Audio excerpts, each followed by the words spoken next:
Om Shanti. Good morning आप सभी को।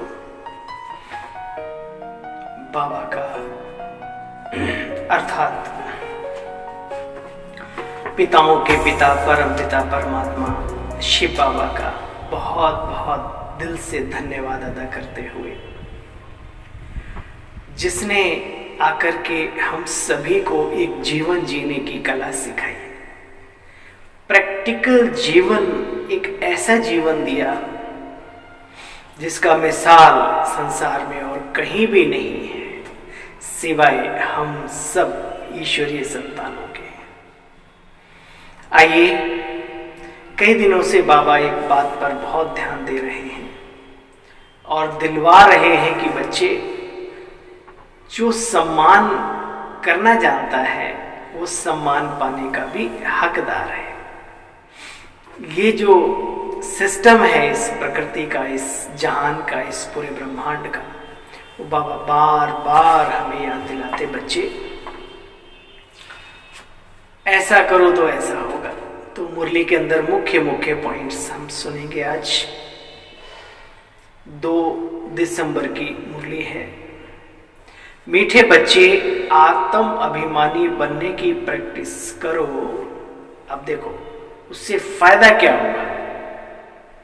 मीठे बच्चे, आत्म अभिमानी बनने की प्रैक्टिस करो। जितना जितना आत्म अभिमानी बनेंगे उतना बाप से लब रहेगा। ईश्वरीय प्यार रग रग में समाता चला जाएगा जितना हम आत्मिक स्थिति में रहते हैं। ये महत्व है आत्मिक स्थिति का। फिर बाबा ने बहुत ही जीवन उपयोगी बात सुनाई बच्चों को प्रश्न उत्तर के रूप में। देही अभिमानी बच्चों में कौन सा अक्ल बहुत ही सहज तरीके से जीवन में आ जाता है? कौन सा? सुनो।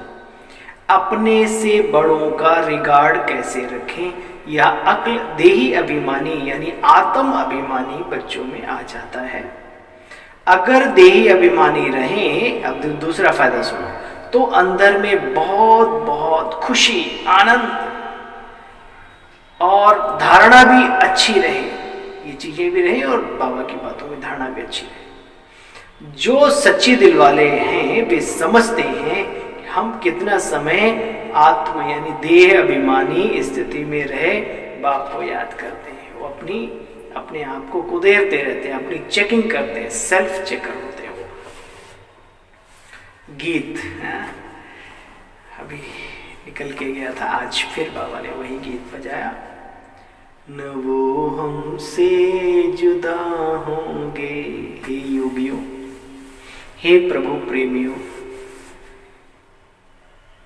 संकल्प ही नहीं, ये संपूर्ण जीवन है उसका। जुदा होने की तो बात ही नहीं है। खुदा से भी कभी जुदा हुआ जाता है क्या? सोचो। ओम शांति। बच्ची, किसने कहा? आत्मा ने कहा। आपस में मिलते हो ना। आत्मा ने कहा क्योंकि तुम बच्चे अब आत्म अभिमानी बन रहे हो ड्रामा प्लान अनुसार। बाप समझाते हैं तुम अपने को आत्मा निश्चय करो। क्या समझाते हैं? बाप समझाते हैं तुम अपने को आत्मा निश्चय करो। हम वहां के रहने वाले, कहाँ के? परम धाम के रहवासी हैं हम सभी। संसार नहीं जानता, लेकिन जो जानता है वो उसकी स्मृति में रहना भी सीख ले। ये बाबा सिखा रहे। यह शरीर तो यहां ही लेना। यह शरीर 5 तत्वों का बना हुआ पिंड है। पिंड दुनिया में कहा जाता है जो ब्रह्मांडे सो पिंडे, है ना। इस ब्रह्मांड में क्या कितनी ताकत है, कितनी बड़ी बड़ी शक्तियां समाई हैं। विचार करो, जो इन आंखों से देख रहे हो, चलता फिरता सब कुछ, वो सब कुछ यहीं से तो लिया है प्रकृति से। और इस पिंड में भी वो सब सूक्ष्म तत्व के रूप में समाये हुए हैं।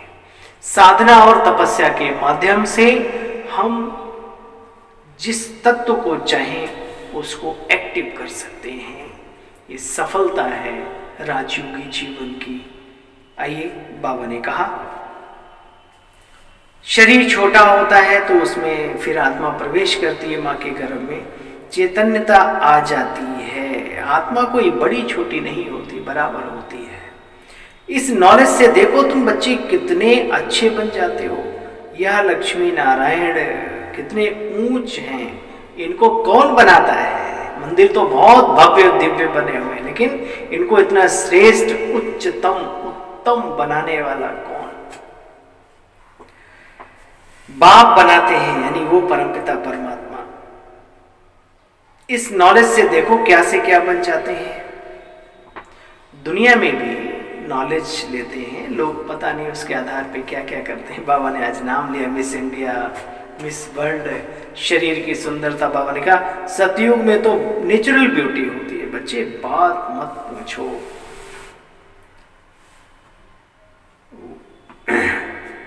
मनुष्य समझते नहीं।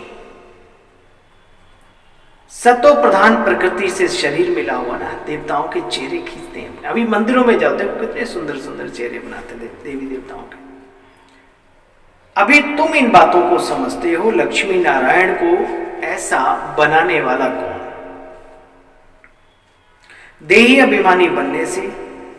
अब देही अभिमानी बनने वालों के अंदर अकल आएगा दूसरों का रिगार्ड रखने का। अब सुनो, दूसरी पॉइंट बाबा ने सुनाई, देही अभिमानी बनने वालों को खुशी, आनंद, शक्ति और ज्ञान की, योग की, नियमों की धारणा हुई। ऐसा अब एक और अगली पॉइंट बाबा कहते हैं, देही अभिमानी बनने से दिन प्रतिदिन तुम्हारा रिगार्ड बढ़ता जाएगा। मनुष्य आत्माओं की तो छोड़ो, ये प्रकृति भी उन्हें सलाम करती है, ऐसी दिव्य आत्माओं को।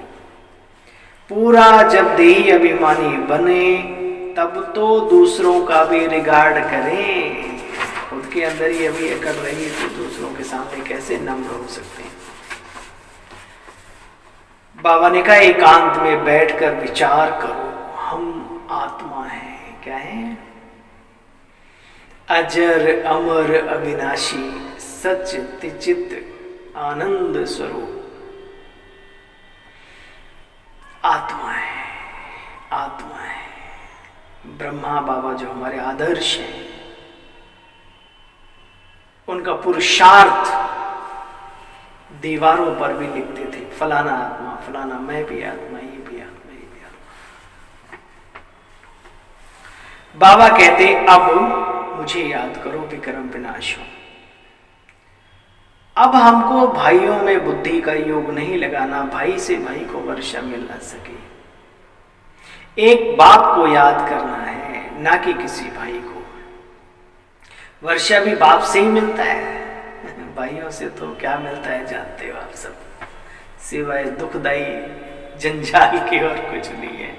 तो लगता है शुरू में, लेकिन इस संसार में, इस दलदल में देह अभिमान से तो बाबा ऊपर ले आ रहा है। फिर हम दैहिक दुनिया में जाएं तो समझदारी नहीं है।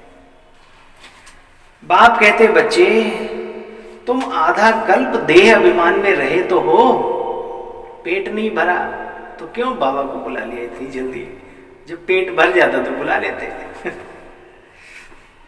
बाबा ने कहा आधा कल्प देह अभिमान में रहे हो, अब देही अभिमानी बनो बच्चे। याद किया जाता है पवित्र चीज को, तो उनके साथ लव भी बहुत होना चाहिए। बाबा क्या है? पवित्रता का सागर, शुद्धता का भंडार, शक्तियों का अखुट भंडार, अखुट। अब बाबा की मत पर चलना चाहिए। बाबा जो डायरेक्शन देते हैं, तो दिन को कहे रात तो हम रात कहेंगे, जो तुझको हो पसंद वही बात कहेंगे। ये आत्मा और परमात्मा की गुप्त गो है, लोगों ने कॉपी कर लिया है। ठीक है, बाबा कहते हैं अब बाबा की मत पर तो जरूर चलना चाहिए।